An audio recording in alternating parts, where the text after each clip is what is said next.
Imagine a man so terrifying that the entire Christian world believed he wasn't a human, but a punishment sent directly from heaven.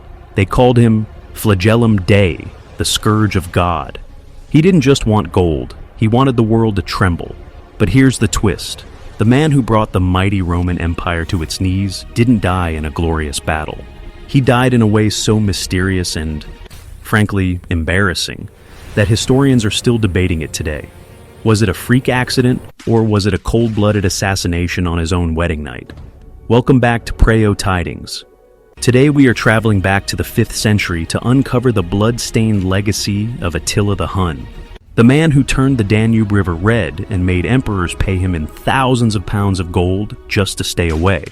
Let's dive into the life of history's most brutal conqueror, the rise of the warrior king. Born in 406 AD in the wild steppes of Central Europe, Attila wasn't a mindless barbarian. He was a brilliant strategist. In 434 AD, he took the throne of the Hunnic Empire, but he wasn't alone. He started by co-ruling with his brother, Bleda. But Attila didn't like sharing power. After a few years, Bleda suddenly disappeared. Most historians believe Attila murdered his own brother during a hunting trip to become the sole king of the Huns.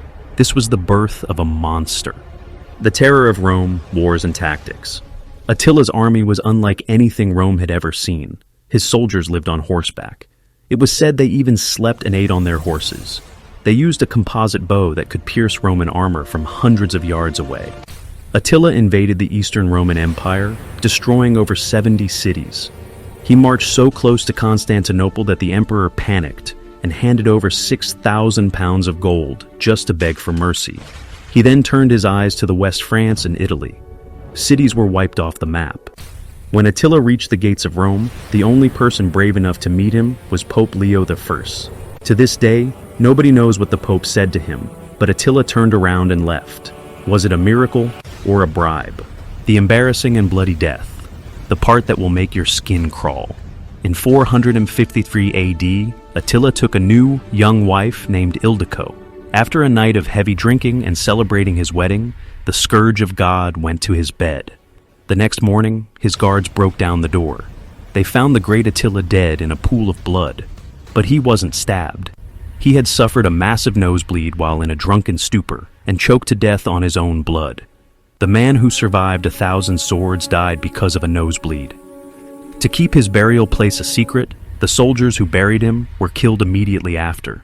To this day, his grave filled with gold, silver, and the loot of empires has never been found.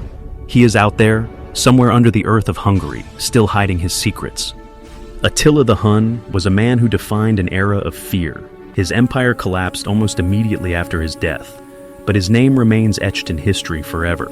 What do you think? Was it a natural death, or did his new bride Ildico poison him to avenge her people? Let us know your theories in the comments below. If you enjoyed this deep dive into history, hit that like button and subscribe to Preyo Tidings for more epic stories of the past. Until next time, stay curious.